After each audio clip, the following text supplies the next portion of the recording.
Thanks, everyone. It's a real honour to be here. I really loved listening to the filmmakers this morning from New Zealand. It was really inspiring. And I have a real passion for the idea of, owning your voice and putting your voice out into the world.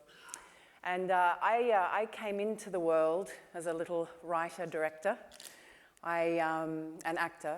It was something, that I always knew from about the age of 5 or 6. I actually wanted to do this. And I had a voice, and my siblings and my parents might say it was quite loud at times. But I wanted to find a way to make best use of that. And so, as soon as I can read and write, I was writing plays and directing them and acting them in them at school. And it's taken me a long time. I've come full circle back to the place I was as a 7-year-old. So now I get paid for it. Maybe not sometimes so much, but I can make a living out of it. And for me, that's a great joy. And it doesn't matter how long it takes. I think that if you can live, if you can look at what you did when you were 7 and find something of that in what you're doing now, I think you're doing okay. So it's been a really curly path for me. Oh, one thing I wanted to say, Alex mentioned in the blurb, you called BABADOOK an art house horror, and I was like, yes. Because I remember very early on, we were pitching the film at Rotterdam after I'd been developing it in Europe. And I said to a sales agent, he said, what's the film? And I said, it's an art house horror, and he just went, that is ridiculous. You can't make an art house horror. And I was just sort of, smiling and nodding and thinking, you bastard. I'll show you. Eyes Without a Face, Nosferatu, Vampire. There's many, The Shining. These for me are examples of art house horror. And so, I think one thing about me is I'm particularly stubborn, and I really encourage that quality. It's probably not a quality that producers would like to encourage in writer-directors, but it's something that I think in finding your own voice, and it was touched on this morning, it's really important to know when you need to protect the work that you're doing when it's really important. Because it's so easy, especially with the process of film, that is a real group collaboration, it's easy to lose your way. So you might feel after this talk that I'm a little bit stubborn. I think that's a good thing, especially for the women out there. It's all right, you're allowed to be stubborn, it's okay. So when I was a girl, we didn't have the internet back in the olden days, and I didn't know that you could make films. So I used to write and direct plays, but I had no idea, I had no concept of women directing films. It was just beyond me. So I thought, well, what do I want to do? And as a teenager, I really loved acting, so I thought, oh, I'll go and become an actor, And I went to the National Institute of Dramatic Art in Australia and studied there. I already studied acting for 2 years before that. So in that process, I tried to write and I tried to direct because it's innate in me. But at that time, it was very much, no, you're not allowed to do those things. You must choose to be an actress, and that's it. So when I finished and I started to act, I thought, oh, I'm so bored. You're really only, as an actor, you're really only as good as the stories you're telling. And so when I was performing in Shakespeare, wonderful, fantastic, or Chekhov, or anything that had worth and had something to say. But otherwise, I felt like I was only as good as the product that I was in. So I got bored very quickly. And I knew, I gravitated back towards writing and directing. It was natural. It was a compulsion in me. I really wanted to do it. And so I thought, do I go to film school? No way. I just knew, it doesn't suit me to be institutionalized. And so I thought, well, how can I learn? And at the time, I was looking for filmmakers who had their own strong voice as well. And I remember seeing a film called Festen. Has anyone seen that film? Celebration, the Danish film. And I thought, what the hell is going on here? This film has got a real voice to it. It's really amazing, and it was so vibrant. So that really intrigued me. And then I went and saw Dancer in the Dark. And I thought, holy fuck, what are they doing up in Scandinavia? And I remember jumping out of my chair at the end of the screening, and I said to my boyfriend and my friends, I'm going to work with Lars von Trier. And they were like, she's mental. Again, you know, passionate, but that will never happen. But I felt so strongly, and this is my path in life. I have a very strong instinct, and if I ignore it, things don't go my way. But this thought to contact Lars von Trier would not leave me, and I thought, he's going to be my film school. So I sat down, I wrote a very business-like letter and got no response. And I thought, no, that's not right. So I rang Filmbuen, which was his production company, and I said, hello, can you give me Lars von Trier's email address? And they said, yes, it's blah, blah, blah. And so I wrote him this email, and I said, you know, I'm from Australia, I've never made a film, I'd rather stick pins in my eyes than go to film school. I just want to learn on the job, etc. And I got a response back from his assistant saying, what do you want to do? And it went on from there. And I suspect that Lars may have he was maybe intrigued by the idea of a woman wanting to stick pins in her own eyes.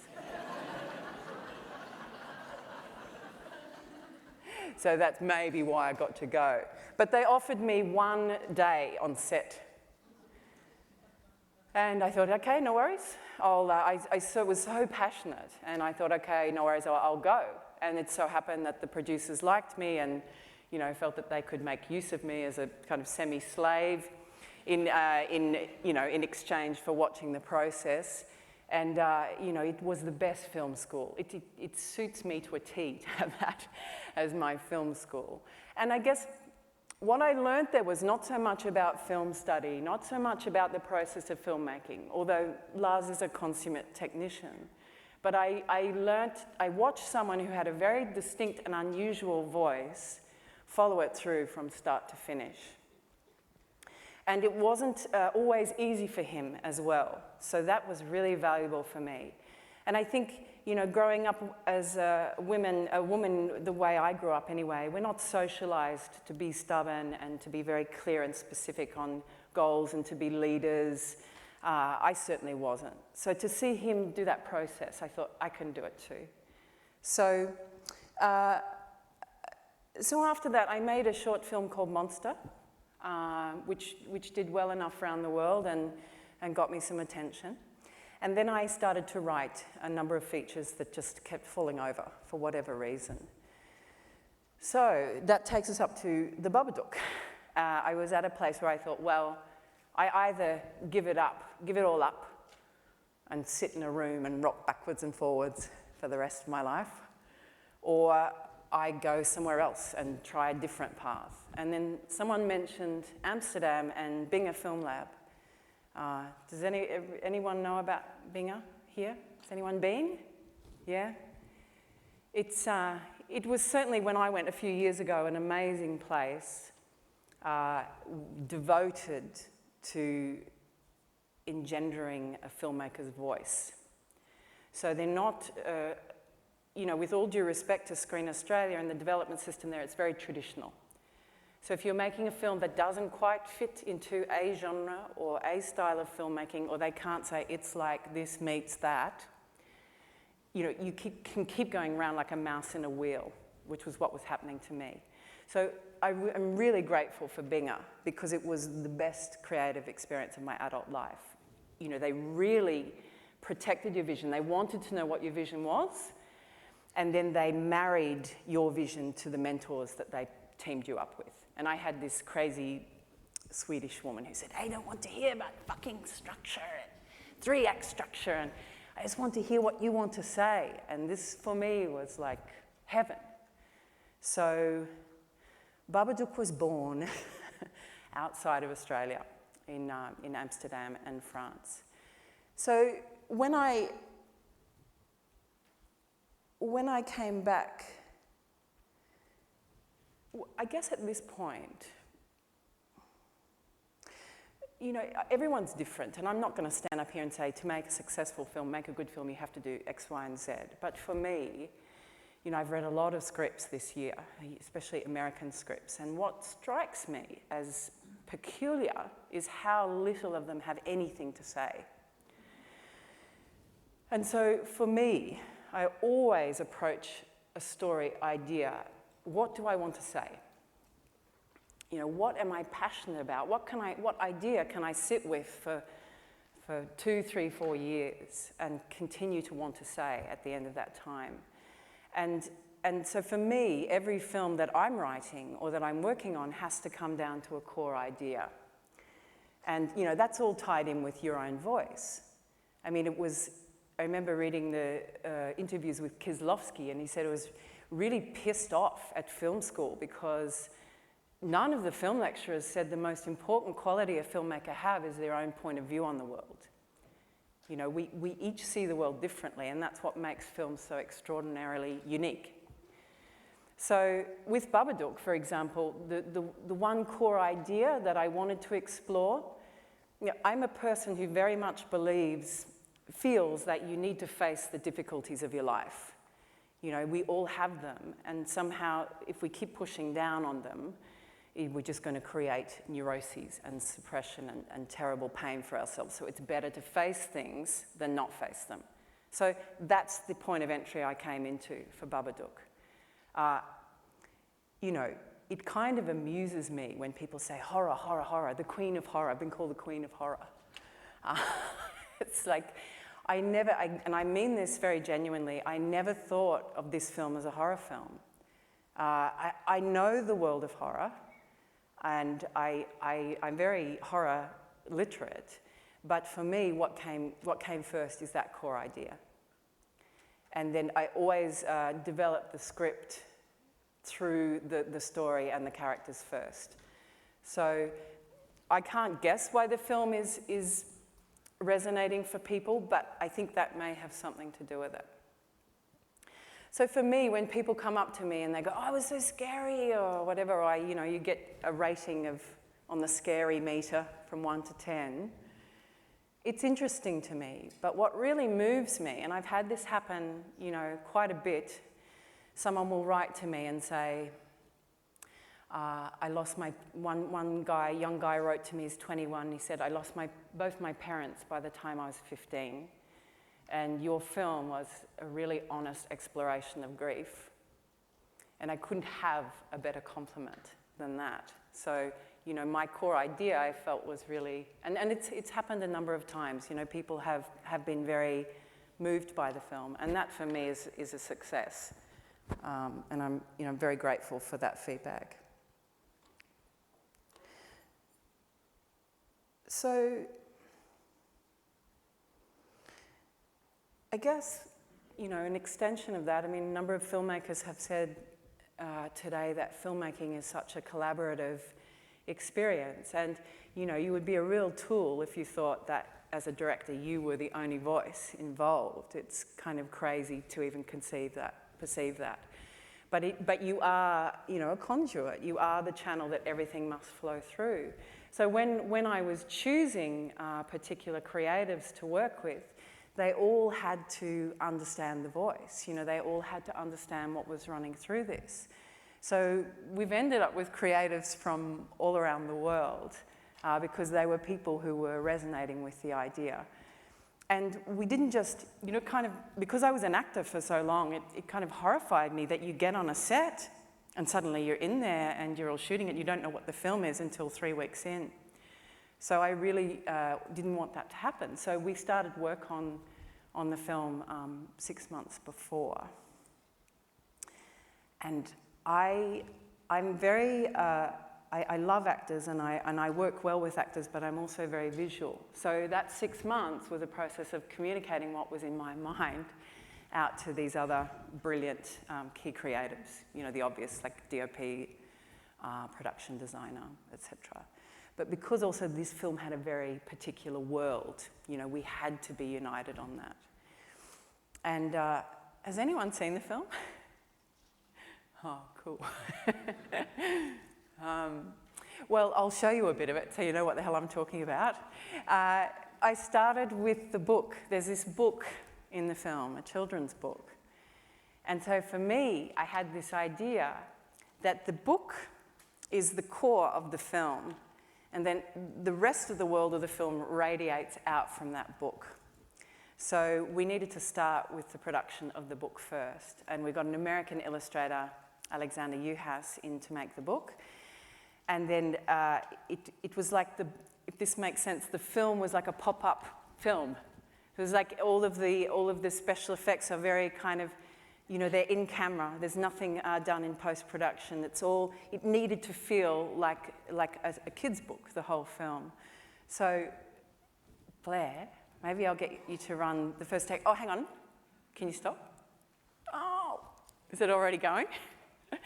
One other thing I wanted to say about the design, which you might see a little bit of here, is that I wanted initially to create a black and white film, I was thinking, and my poor producer nearly had a cow. She was like, no way, we can't have a black and white film.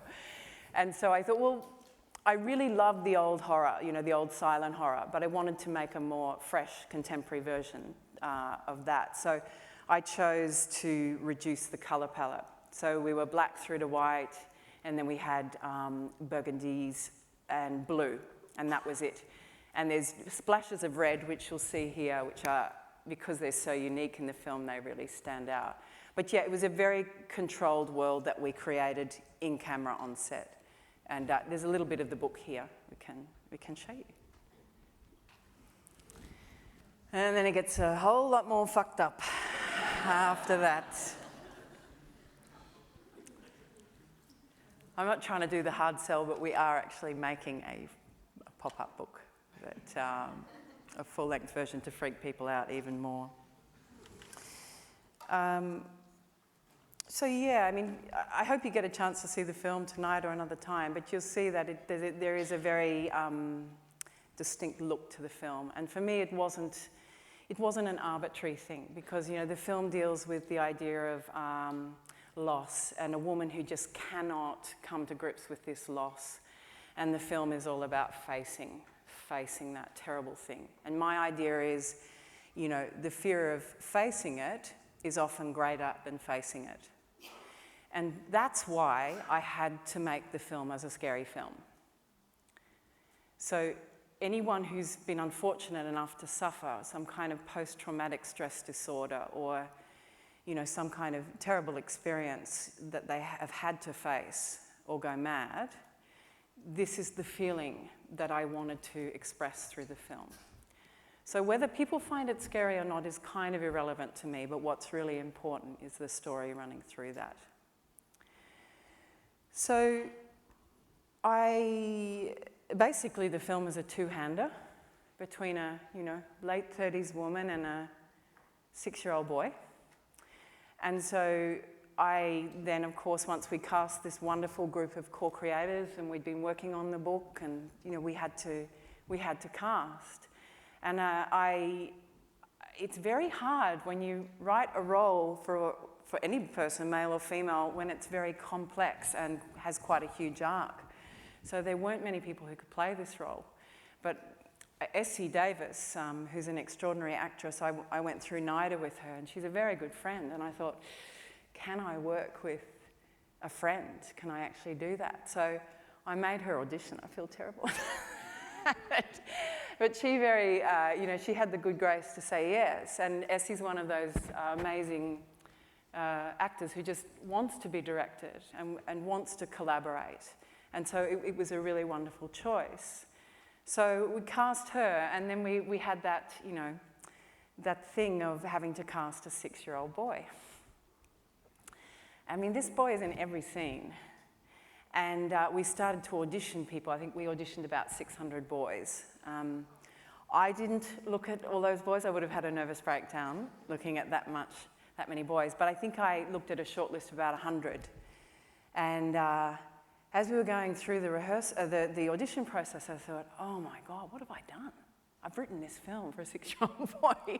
Is there anyone out there that's ever going to be able to play it? But you know, for me, that whole casting process and that whole process of working with Noah was an instinctual one. And what I was looking for in that boy was someone who could be directed, You know, often you see children's performances and they're very wooden and they stay the same. But I wanted a kid that wasn't a fame school kid, but that was someone who could change and who could be directed, and also someone who was emotionally robust.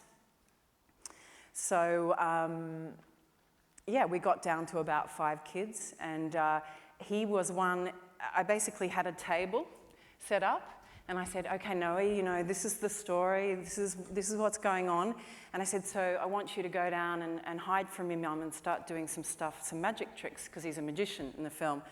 And he got a key, an imaginary key out of his pocket, and opened the door, and you know, opened it and then locked it behind him. And he did that on the way out as well, and I thought, that's the boy. But having said that, I mean, you know, for anyone who has small children, like directing a 6-year-old is it's like trying to get Mercury to form in a straight line. You know, I nearly had a nervous breakdown during the making of this film. But the way through that for me, I took I tried a number of different approaches with Noah, but basically what I decided to do was tell him the entire story. So from beginning to end, he got the story of the BABADOOK, the G-rated version. And I told him about his character's importance within that. So he really understood his role in it. And so I said to him at one point, you know, so basically, Noah, Sam is trying to protect his mother from herself and from the BABADOOK. He's trying to save her, and the film is about the power of love. And he was like, oh, the power of love. And from then on in, he was like, right, okay, what are we doing today? You know, right, I'm into it. And his mother is a child psychologist. And and when she first read the script, she was like, I can't let my son be in this. She got halfway through, she thought, I can't. And then she met me and she thought, yes, I think it's going to be okay. You know, and I owe a lot to her. And I also owe a lot to Essie, because Essie was so extraordinarily generous to that little boy. And I have to state as a kind of disclaimer when you see the film that all of those scenes, with this heavy scenes in it of abuse, verbal abuse towards this child, he was never present during any of that. We got a poor young Scottish man to kneel down and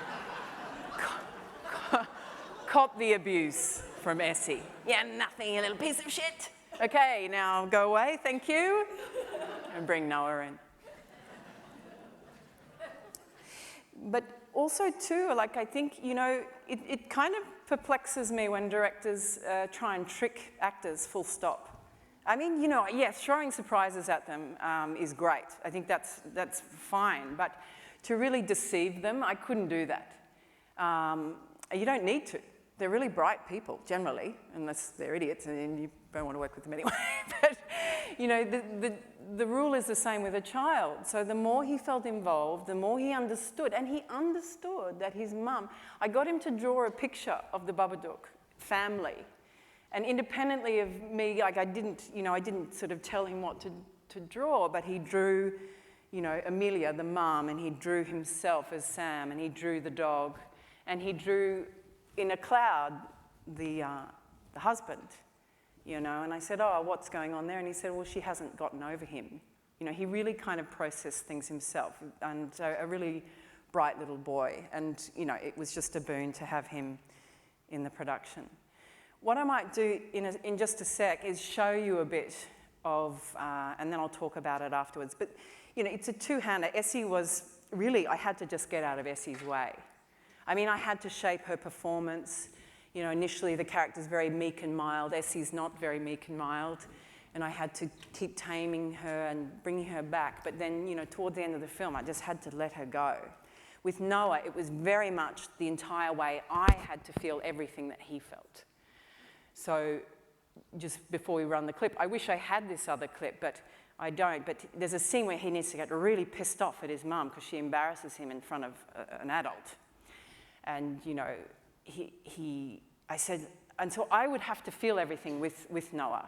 So I started, and he's a very empathetic kid, so I started saying, he has told her time and time again about this thing, and she won't listen. He was like, yeah?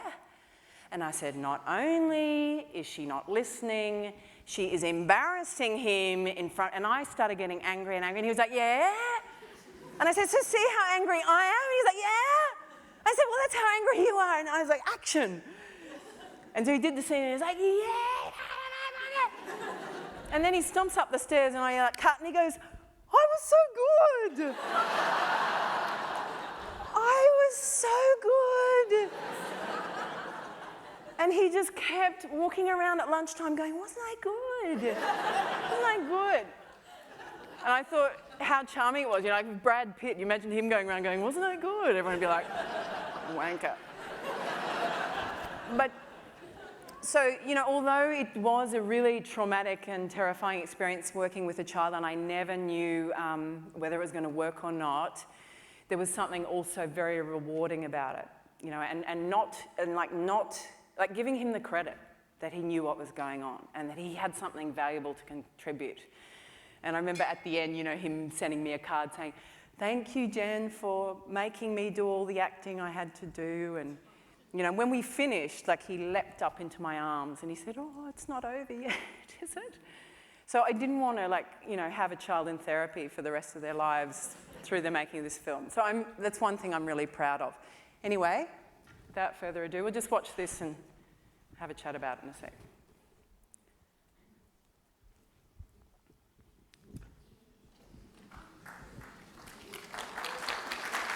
Oh, to them, to them. You know, sometimes after scenes, I remember one scene with Noah where Essie had lost her voice from screaming so much. And so she's on a dolly, you know, sitting down, and I said, okay, Noah, we're going to be screaming at you now because we need, you know, your reaction. And he was like, okay. So she's there going,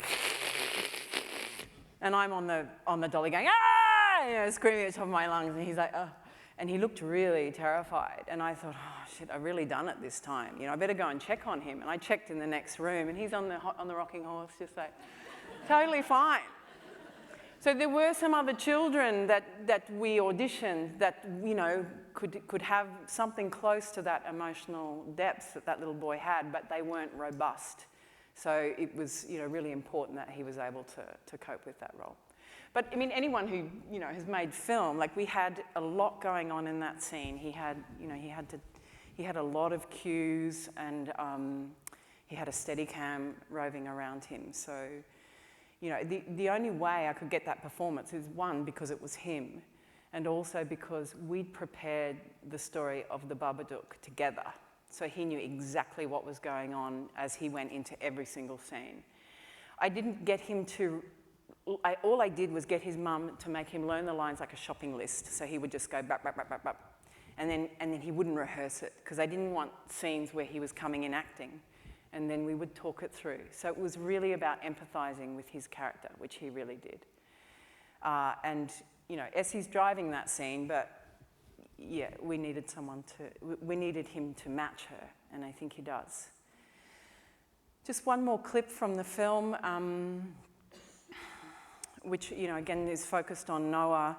And I used to have fits as a kid.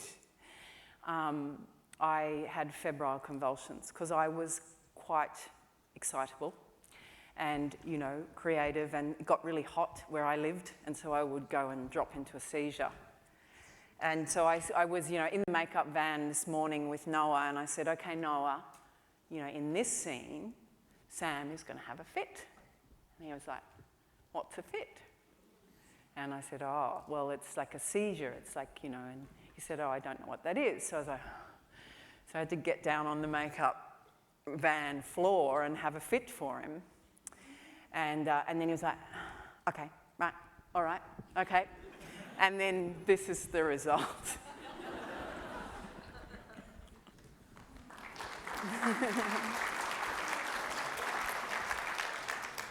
It's a little bit intense.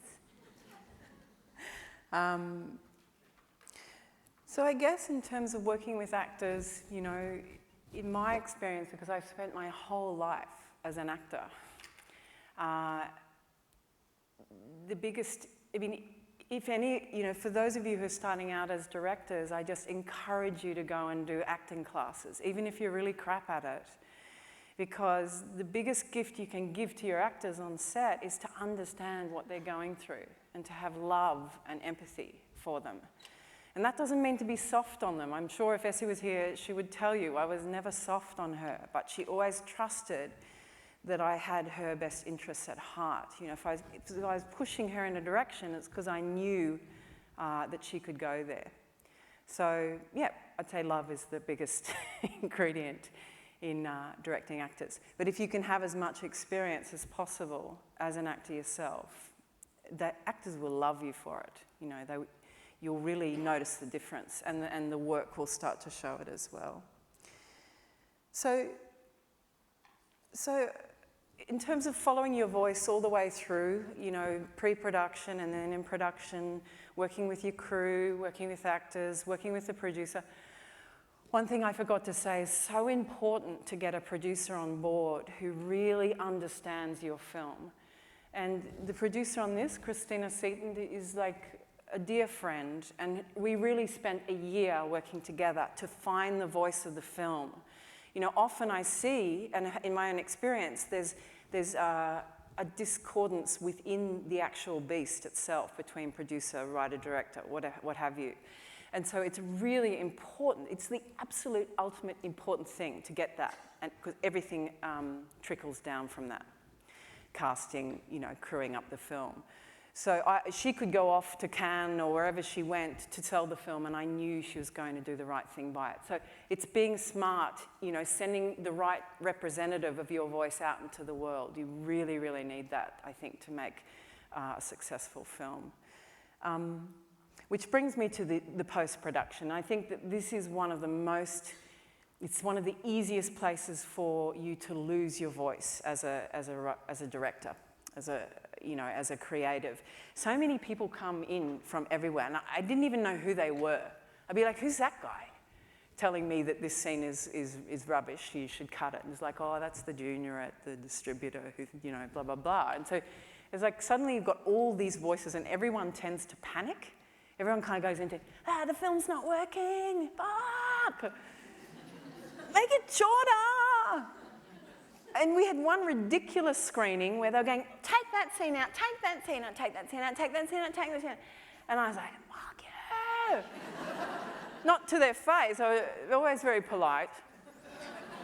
But then I was like, and we went back to I said to my editor, I hate this, you know, and he said, it's all right. And we had a break, and he said, I've done some cuts. Do you want to have a look at it? And I said, oh, all right. And he cut down the film to 35 seconds and just included all the, like, really extreme moments, and it just was hilarious. I've still got it. I still have a laugh when I look at it. It ends with Noah floating off into the distance to the theme of the greatest American superhero. It's brilliant. Got to please the crowd. So I was very stubborn in that process. I also listened to everyone. I took on all bits of feedback. You know, sometimes I lost my shit, but usually I didn't. And I, you know, was very diplomatic. But I've seen it. I had two friends before making Babadook who invited me to their fine cut screenings, and one kept his vision and the other one let it go, and you can see it in the film. So it's really important for you young directors out there not to be stubborn assholes. First, you've got to know what your core idea is. If you don't know what your film is about, then you shouldn't be defending it. But if you're really clear, just protect that baby in that process. So then we had to wait 6 months. We were invited to Toronto and Sundance pretty much at the same time, and we decided on Sundance, but we couldn't tell anyone for 6 months. And I think my colleagues thought, oh no, Jen's made a dog. It's not going anywhere. So we couldn't tell anyone, so I had to sit on this information. And then we went along to Sundance, and I think, you know, for me that was really terrifying because I'd never seen the film with an audience. And so the first time I ever saw it was in an audience. And I think the first thing I heard was someone walk up the aisle and go, that was shit. And so I was like, oh no, they hate the film. But then, you know, the crowd, we had a Q&A afterwards and the crowd was really into it, and then reviews started coming. So yeah, it's been a positive experience. Either way, if the film was embraced or not, I would really, you know, for me, it's really about following the vision from beginning to end. And for some reason it's resonated, but you know, I guess it makes it doubly good. Yeah, and I mean, since then, just to wrap things up before I open the floor for a bit of a Q&A, I guess, you know, because the film is a genre film, and you know, Americans are mad for genre, and there's no women directing genre, so people kind of attacked me at Sundance, you know, running down the street, yeah, and the American agents are really aggressive. And so there's been all this kind of opportunity come, which has been absolutely wonderful, but I still feel very, very clear in following my own voice whilst navigating that American system, because it's very, very easy for directors to then just go on to some big budget film that's a piece of crap. And all of a sudden, you know, your vision, you have no control over what you're doing, you don't have script control, actors are chosen for you, everything's, you know, you're a cog in the wheel. And I don't really want to do that. So, you know, I turned down 2 studio films. Not to say I wouldn't do them, but yeah, I guess my commitment to my voice is really first and foremost. I think if I wanted to be famous, I would have tried something else by now. So, yeah, if you've got any questions, Alex, is there someone with a mic? Don't be shy. I know you haven't seen the film, but if you're interested, you know, if you've got questions about performance or working with actors, etc. Someone up there. Oh, yeah. Did the boy see the film in the end? He saw the first 30 minutes with his dad. Yeah, it gets a bit crazy after that. So, but yeah, he was like, "Yeah, I did a good job."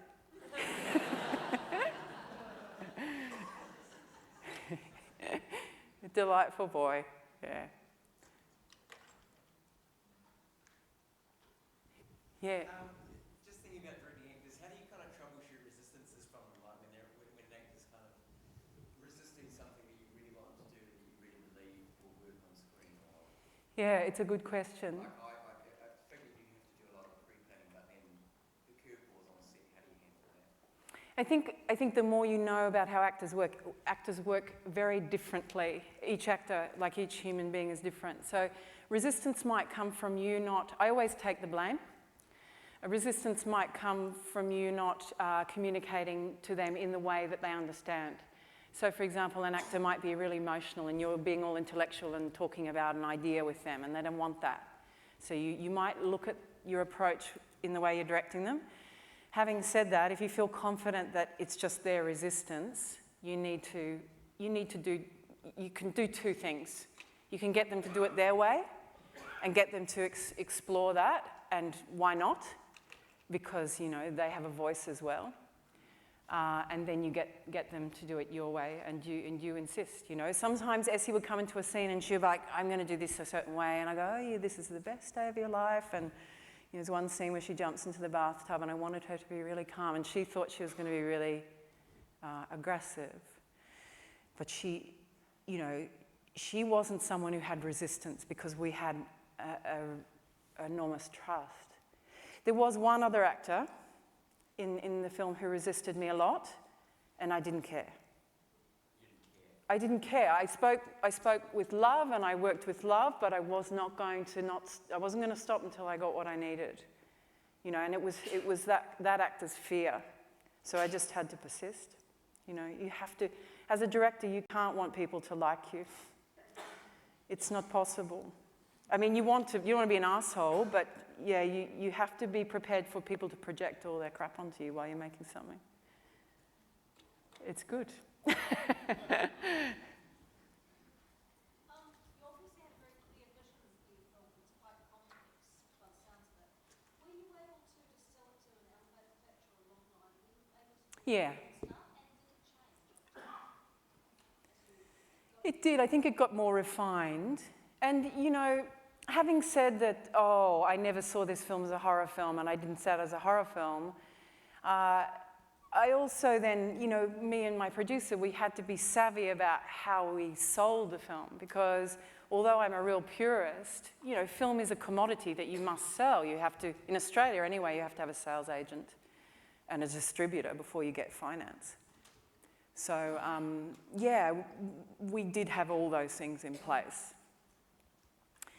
It's a hard thing when you cross a genre, because it's not quite horror and it's not quite drama, this one. But yeah, we still had to put it in a box, unfortunately. Yes.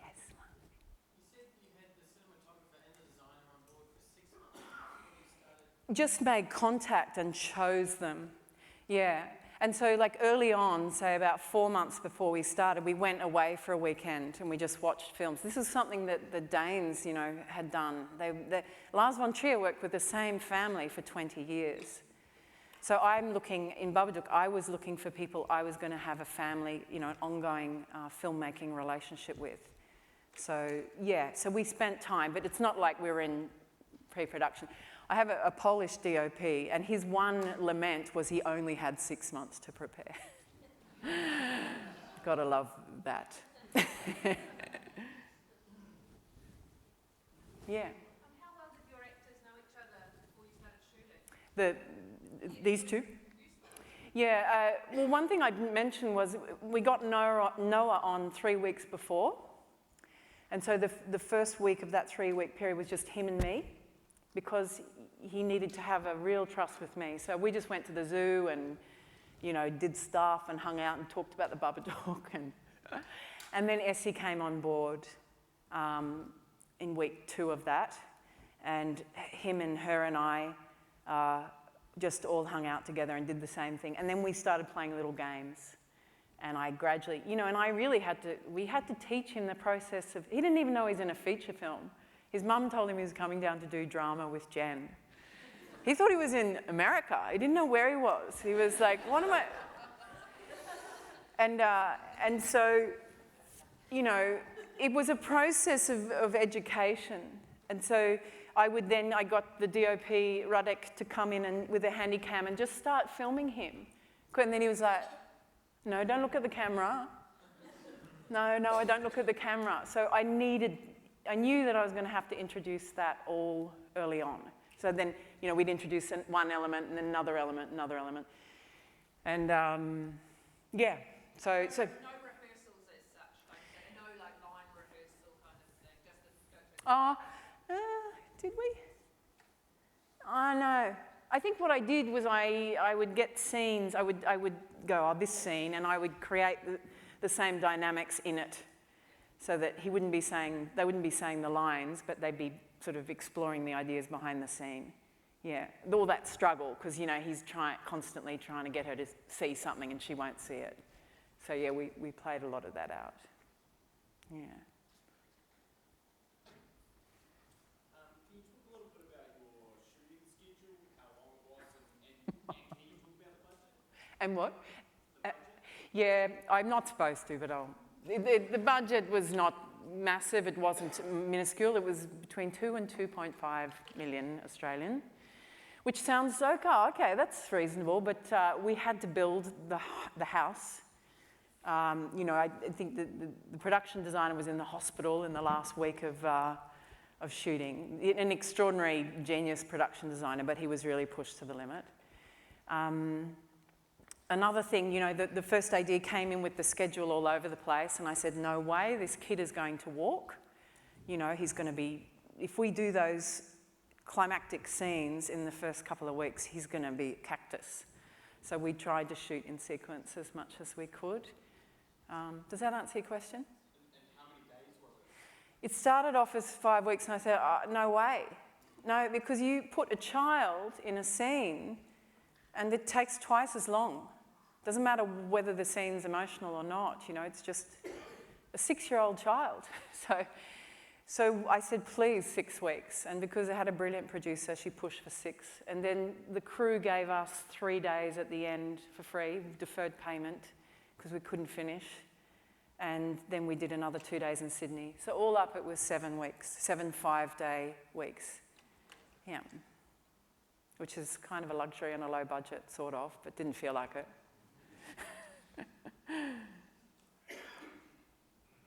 you were writing and you started off with your core idea, did you find as you were writing that the core of it shifted, or was that something that stayed steadfast from the very... I think it shifted, not like this, but in degrees. And I think rather than a shift sideways, it was more of a deepening.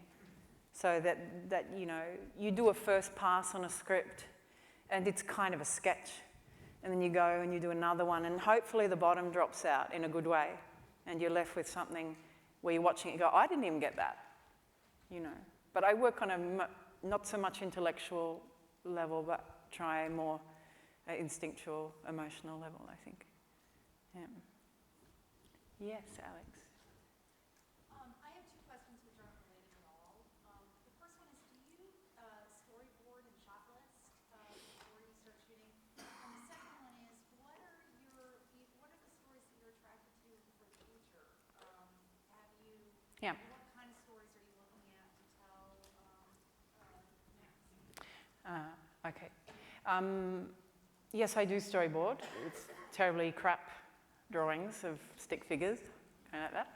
But I do, and I mean, Radek, the DOP, said to me, I've never seen a director with the film in their head. You've got the film in your head.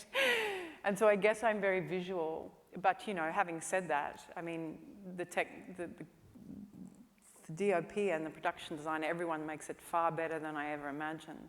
But yeah, I'm very particular. I feel like when you're working in a low budget, you need to have absolute preparation.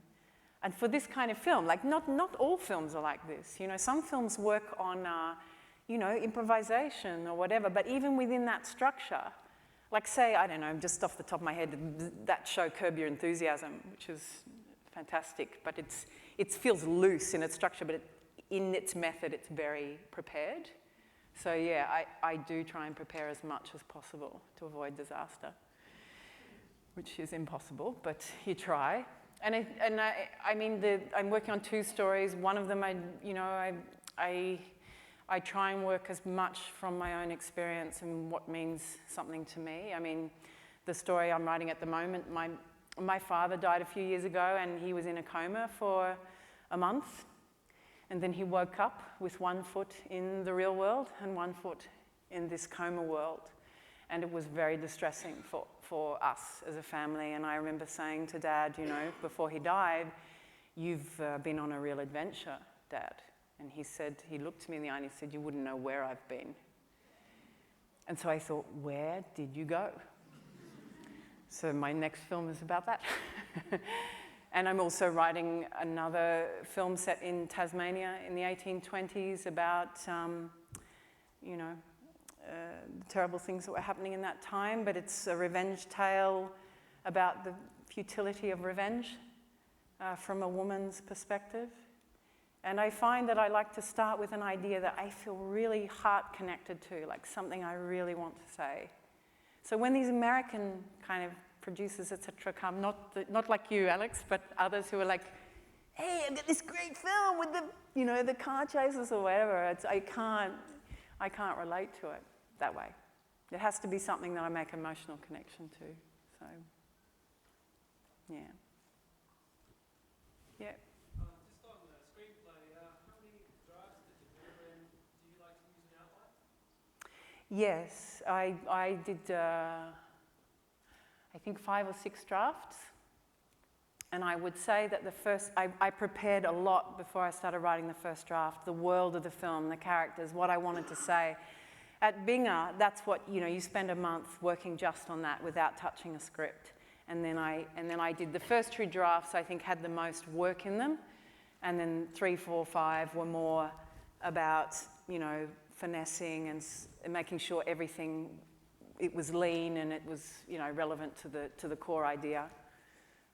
What was the other question? If you like to use an outline.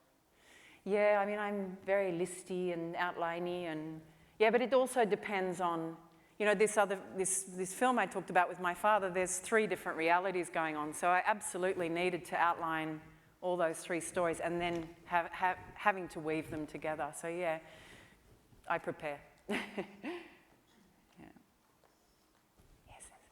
Yeah, ready to go. Yeah. Look, I guess I'll just wrap it up and just say, you know, thank you so much for this time, and for those of you who are going out and making films, I just want you to remember that, you know, that you are the only one of you that will ever be made, and so trust your own voice, you know, trust that your point of view on the world is something worth hearing.